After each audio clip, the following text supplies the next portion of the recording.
Hello guys, आपका स्वागत है फिजिक्स पीवाई की for NEET JEE and CBSE में। अगर आपको कॉन्सेप्ट अच्छे से समझ में आ जाए तो वीडियो को लाइक करना और हमारे चैनल को सब्सक्राइब करना मत भूलना।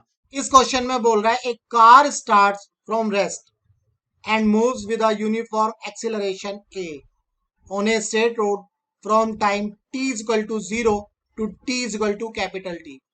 After that, constant deceleration brings it to rest. In this process, the average speed of the car is, मान लेते हैं भाई ये कार है हमारी, ये हमारी कार है। ये कार जो है कहां से स्टार्ट होती है? रेस्ट से स्टार्ट होती है। That means T is equal to 0 पर इनिशियल वेलोसिटी 0 है। यहां से कार स्टार्ट होती है और ये चलती है इस तरह से। ठीक है भाई। तो जब t बराबर 0 से स्टार्ट होती है और यहां पर t बराबर कैपिटल टी ले लेते हैं, यहां तक ये कार जो है कांस्टेंट एक्सीलरेशन से मूव करती है, यूनिफॉर्म एक्सीलरेशन से मूव करती है। इस पॉइंट को ए मान लेते हैं, इसको बी मान लेते हैं, इसको सी मान लेते हैं। क्लियर है? तो t बराबर 0 से t बराबर कैपिटल टी के बीच में कार का एक्सीलरेशन है a, that is constant acceleration. Clear है? मान लेते हैं a से b के बीच में जो डिस्टेंस ट्रेवल करी इस कार ने, ये s1 करी। बी से सी के बीच में जो डिस्टेंस ट्रेवल करी ये S2 करी। अब बात करते हैं S2 के लिए ही बात करेंगे हम।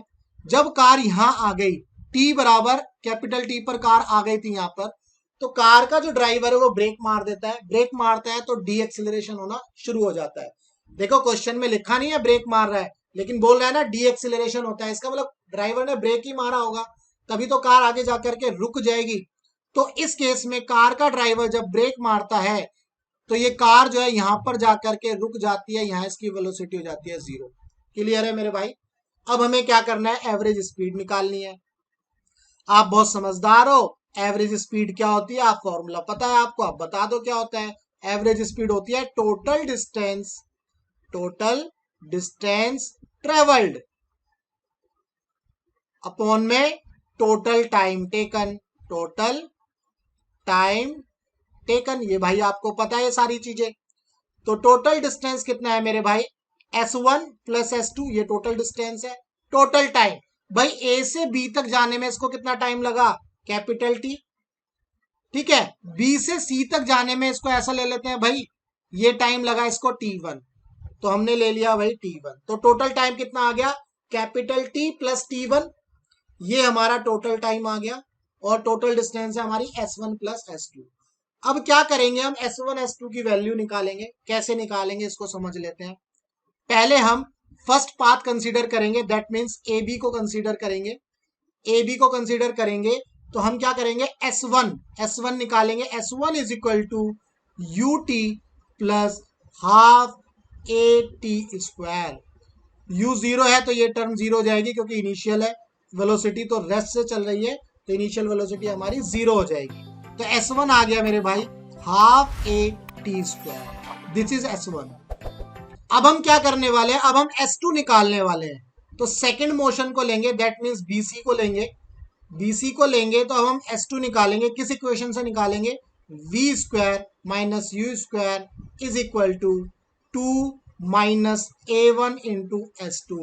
क्या किया भाई? देखो माइनस A1 यानी कि डी एक्सिलरेशन हो रहा है, ये तो डिफरेंट है ना वैल्यू, इसलिए A1 ले लिया।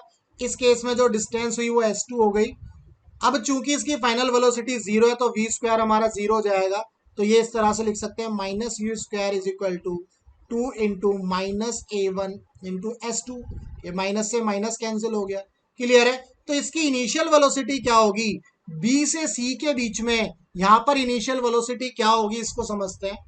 देखो AB वाले केस में अगर मैं इस तरह से लिखता v is equal to u plus a t, तो u तो 0 हो जाता मेरे भाई, तो हमें फाइनल वेलोसिटी कितनी मिलती? 80। और यही फाइनल वेलोसिटी हमारी क्या बनेगी? इस पाथ के लिए u बनेगी। दैट मींस a से b के बीच में, a से b के बीच में यहां पर जो फाइनल वेलोसिटी होगी 80, यही BC के लिए हमारी क्या बनेगी? Initial velocity. क्लियर है? तो हम क्या कर सकते हैं यहां पर, इसको इस तरह से लिख सकते हैं a square t square is equal to 2A1 S2। Clear है मेरे भाई? तो यहां से इसको ऐसे लिख लो भाई, S2 is equal to a square t square upon में 2a1, ये हमारे पास आ गया S2। क्लियर है। अब देखो हम क्या कर सकते हैं, अब हम इसके अंदर वैल्यू पुट कर देते हैं। S1 हमारा कितना है, half a t square. Clear है। S2 कितना आया मेरे भाई, ये आया है हाफ ए स्क्वायर टी स्क्वायर अपॉन में A1, यही है ना, ए स्क्वायर टी स्क्वायर अपॉन में A1 divided by T plus T1। Clear है, यहां तक तो ओके है। अब यहां से आप एक काम कर सकते हैं, यहां से क्या काम कर सकते हैं मेरे भाई, यहां से हम ये कर सकते हैं, जो AT है इनिशियल वेलोसिटी के बराबर है। कौन सी इनिशियल वेलोसिटी, BC पाथ के लिए ये इनिशियल वेलोसिटी के बराबर है ना। तो अगर मैं इसको इस तरह से लिखूं, मैं BC की ही बात करता हूं, मैं BC पाथ की बात करता हूं, तो अगर मैं ये इक्वेशन लिखूं V is equal to U plus A1 T1, तो यहां से फाइनल वेलोसिटी हमारी 0 हो जाती है मेरे भाई। तो ये क्या हो गया, U इधर आ जाएगा, दैट इज इक्वल टू, ये माइनस ले लो, माइनस A1 क्योंकि डी एक्सिलरेशन है, ये माइनस इधर जाता, ये हो गया, और ये माइनस A1 T1। क्लियर है, ये नेगेटिव से नेगेटिव कैंसिल, और ये जो U आया ये इनिशियल वेलोसिटी है BC के लिए, ये इनिशियल वेलोसिटी किसके इक्वल होगी, AT के। तो ये हम इस तरह से लिख सकते हैं AT is equal to A1 T1। Clear है मेरे भाई।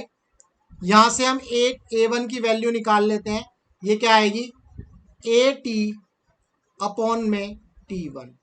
ठीक है मेरे भाई, यहां से A1 की वैल्यू निकाल ली।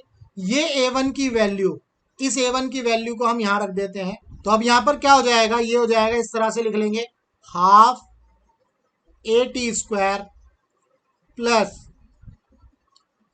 Half A square T square upon में A1 की जगह ये वैल्यू रखेंगे AT अपॉन में T1। क्लियर है, और इसके कंप्लीट में जो अपॉन में है T प्लस T1।